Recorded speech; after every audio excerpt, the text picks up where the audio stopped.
Theme 1, Where I Belong. From the Popol Vuh, Creation Hymn. Translated by Ralph Nelson. Before the world was created, calm and silence were the great kings that ruled.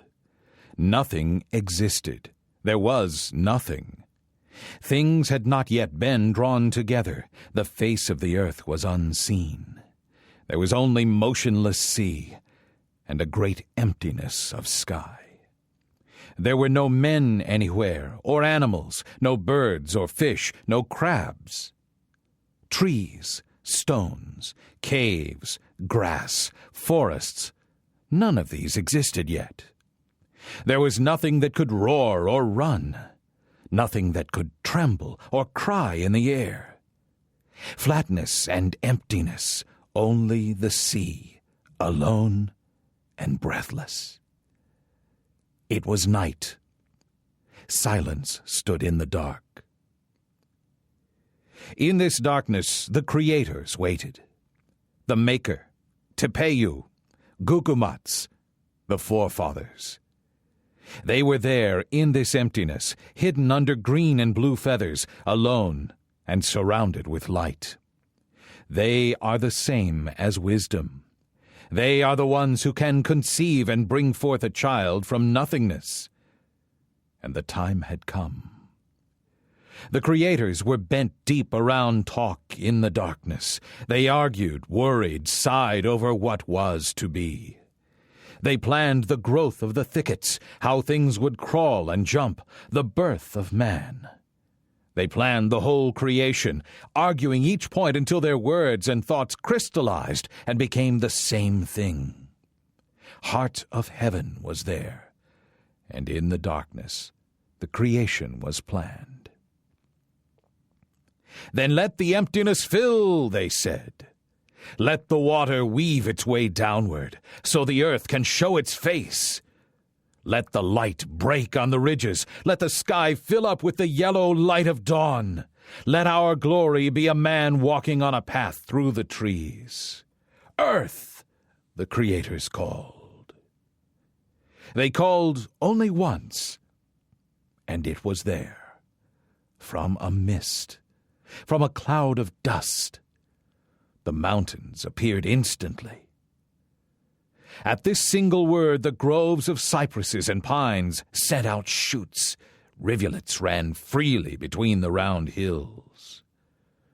The creators were struck by the beauty and exclaimed, "It will be a creation that will mount the darkness." Suddenly, there were the guardians of the woods, the small animals, the little men sprites of the mountains, deer, birds, jaguars, snakes, guardians of the thickets. Then the creators gave these creatures homes. You, dear, you will walk on all fours among greenness, and sleep in the fields on the shoulders of the rivers, or in the cover of ravines. Keep company with the thicket and the pasture, but go to the woods to mate. You, birds, take the air. Go live in the trees and vines. Make nests there and mate there. Fill the air with your children. They spoke to each creature in turn, assigning each a place, and the birds and animals, snakes and jaguars, went looking for their nests and homes. With their places established, the forefathers asked them to speak. Cry, warble, call. The creators told them, each of you in your own language, speak to us. But a great din arose from their throats. No, cried the creators.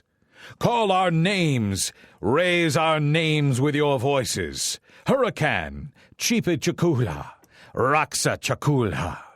Heart of heaven, heart of earth, creator, maker, forefathers. Let your praise fall like rain. But the birds and animals could not speak like men. The noise only rose in pitch. They could only scream and hiss and cackle. The birds and animals were deaf to each other's words, They were mute in the name of the creators. When the creators saw this, they knew that something must be done. They spoke to the jaguar and the turkey and the others and said, "We have changed our minds. Because you cannot talk, you shall be destroyed. You may keep your places, your nests in the trees, your homes by the rivers, but since you cannot call our names, we will create more obedient creatures who will. Your destiny has been changed. Your flesh will be torn." The animals of the earth were sacrificed, condemned to be killed and eaten. "We need to try again. Dawn draws near." And the creators tried again, using clay to make man's flesh. But instantly they saw that it would come to nothing. It was a soft thing. It melted away. Immobile, without strength, it could not even turn its head to look behind. Its vision was runny. It spoke with a mind of mud. It melted into the water. The creators knew that these creatures would never have sons, and their destruction was as quick as their creation. "But what can we do?" they cried. "Who will worship and sustain us?" Again they bent their heads together. At last they decided to go to the soothsayers, the grandparents of the day and the dawn. The old man was the one who could tell the future by throwing beans. The old woman was divine, a priestess and sorceress. They talked also with the master of emeralds, the sculptor who carves beautiful jewelry and gourds. The creators asked them about making men out of wood. "What do you think?" they asked. "Will men of wood worship us? Throw your red beans. Decide if we should make men by carving their eyes and mouth on a stick of wood." The soothsayers squatted down and threw the beans and grains of corn. "Fate, creature!" the old man and woman called. "Get together, beans. Lock each other in your arms. Speak to us. Tell us if the creators should carve the wood. Tell us if men carved of sticks will worship and sustain us when the light comes. Beans, fate, creature, come together. Take each other. Heart of heaven, let the truth be spoken." Everything then stopped. The corn lay quiet with their message. The soothsayers squatted, unmoving. Then the old one spoke. "The voices of the wooden men shall echo across the earth." Instantly the wooden figures were made. They were slender and looked like men. They cooked and washed in the river. They hunted in the forest with their dogs. They brought down the trees to plant corn. They had sons and daughters, and soon were everywhere on the earth. But the men of wood did not have souls or minds, and they wandered aimlessly. When they spoke, their faces were blank. Their hands and feet were weak. They were without blood's flower, no moisture, no flesh, dry and yellow, and they no longer remembered Heart of Heaven. And since those who had made them and cared for them did not enter their thoughts, they were reduced to splinters. First, a flood was loosed on the wooden men by Heart of Heaven. A heavy resin fell from the sky. The eagle flashed down out of the heavens to gouge out their eyes. The vampire bat winged in to claim their heads. The tapir came to break and mangle their bones, and the jaguar, always waiting, took his chance. Heart of Heaven was not remembered, and the face of the earth was darkened. Black rain fell day and night. Then everything began to rise up against the wooden men. Sticks, pots and pans, large and small animals, everything. "You have eaten us, and now we shall eat you," said the birds and the dogs that were kept to be eaten. The grinding stones spoke in rage. "What torture you caused us! Crush, crush! Dawn and dusk our faces went. Crush, crush, crush! Now you are not men. It's our turn to grind you." The hunting dogs spoke. "We hunted for you and guarded your house, but did you feed us?